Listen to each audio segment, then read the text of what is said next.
the money changers were gathering strength fast. They began a periodic fleecing of the flock, as they called it, by creating economic booms followed by further depressions so they could buy up thousands of homes and farms for pennies on the dollar. In 1891, the money changers prepared to take the American economy down again, and their methods and motives were laid out with shocking clarity in a memo sent out by the American Bankers Association, the ABA, an organization in which most bankers were members. Notice that this memo called for bankers to create a depression on a certain date 3 years in the future. According to the Congressional Record, here's how it read in part. On September 1st, 1894, we will not renew our loans under any consideration. On September 1st, we will demand our money. We will foreclose and become mortgagees in possession. We can take 2/3 of the farms west of the Mississippi and thousands of them east of the Mississippi as well at our price. Then the farmers will become tenants, as in England. These depressions could be controlled because America was on the gold money standard. Since gold is scarce, it's one of the easiest commodities to manipulate. People wanted silver money legalized again so they could escape the stranglehold the money changers had on gold money. People wanted silver money reinstated, reversing Mr. Said's Act of 1873, by then called the Crime of '73. By 1896, the issue of more silver money had become the central issue in the presidential campaign. William Jennings Bryan, a senator from Nebraska, ran for president as a Democrat on the free silver issue. At the Democratic National Convention in Chicago, he made an emotional speech which won him the nomination entitled Crown of Thorns and Cross of Gold. Though Bryan was only 36 years old at the time, this speech is widely regarded as the most famous oration ever made before a political convention. In the dramatic conclusion, Bryan said, "We will answer their demand for a gold standard by saying to them, you shall not press down upon the brow of labor this crown of thorns, you shall not crucify mankind upon a cross of gold." The bankers lavishly supported the Republican candidate, William McKinley, who favored the gold standard. The resulting contest was amongst the most fiercely contested presidential races in American history. Bryan made over 600 speeches in 27 states. The McKinley campaign got manufacturers and industrialists to inform their employees that if Bryan were elected, all factories and plants would close and there would be no work. The ruse succeeded. McKinley beat Bryan by a small margin. Bryan ran for president again in 1900 and in 1908, but fell short each time. During the 1912 Democratic Convention, Bryan was a powerful figure who helped Woodrow Wilson win the nomination. When Wilson became president, he appointed Bryan as Secretary of State, but Bryan soon became disenchanted with the Wilson administration. Bryan served only 2 years in the Wilson administration before resigning in 1915 over the highly suspicious sinking of the Lusitania, the event which was used to drive America into World War I. Although William Jennings Bryan never gained the presidency, his efforts delayed the money changers for 17 years from attaining their next goal, a new, privately owned central bank for America.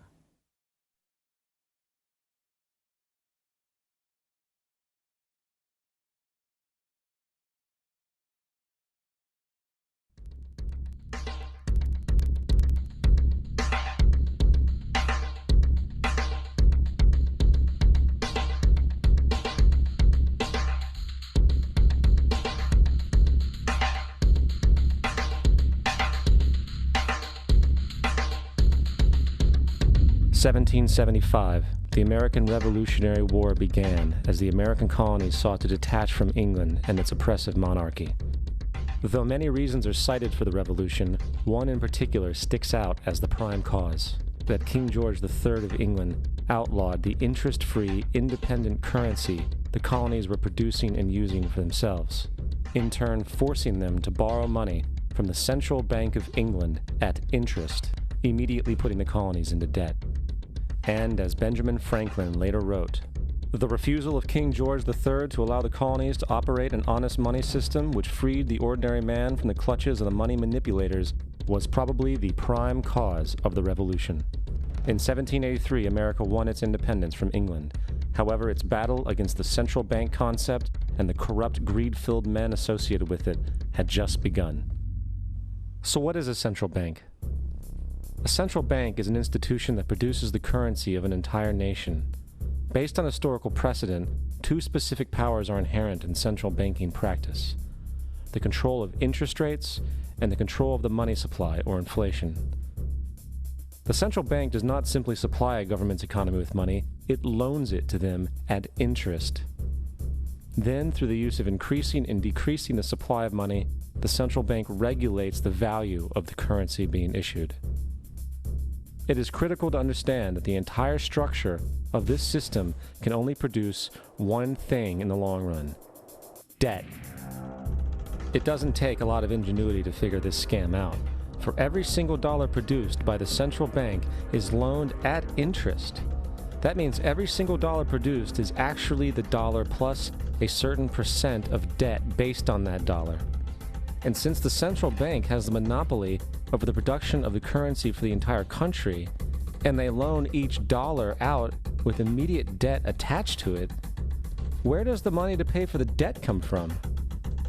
It can only come from the central bank again, which means the central bank has to perpetually increase its money supply to temporarily cover the outstanding debt created, which in turn, since that new money is loaned out at interest as well, creates even more debt. The end result of this system without fail is slavery, for it is impossible for the government and thus the public to ever come out of the self-generating debt. The founding fathers of this country were well aware of this.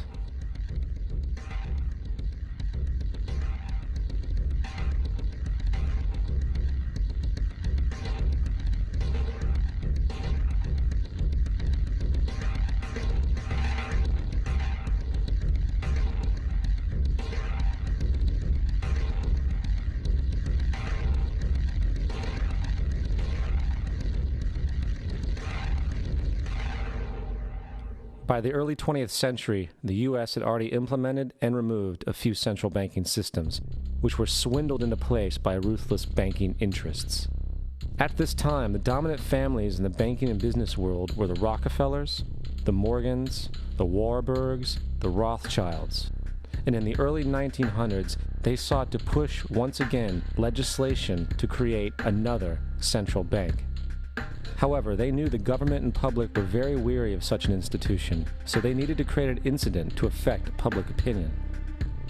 So, J.P. Morgan, publicly considered a financial luminary at the time, exploited his mass influence by publishing rumors that a prominent bank in New York was insolvent or bankrupt.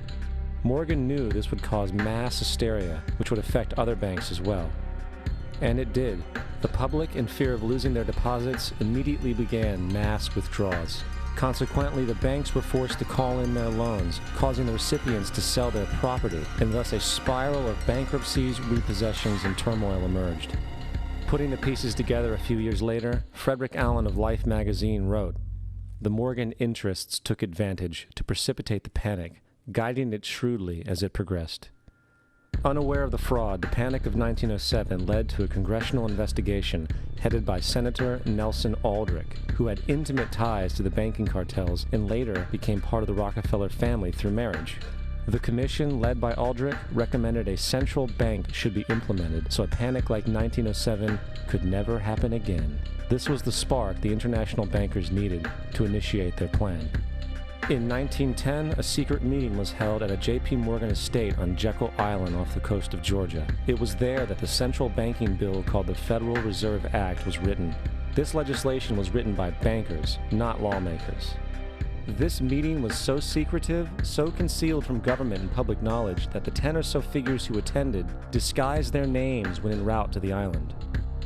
After this bill was constructed, it was then handed over to their political frontman, Senator Nelson Aldrich, to push through Congress. And in 1913, with heavy political sponsorship by the bankers, Woodrow Wilson became president, having already agreed to sign the Federal Reserve Act in exchange for campaign support. And 2 days before Christmas, when most of Congress was at home with their families, the Federal Reserve Act was voted in, and Wilson in turn made it law. Later, Woodrow Wilson wrote, in regret,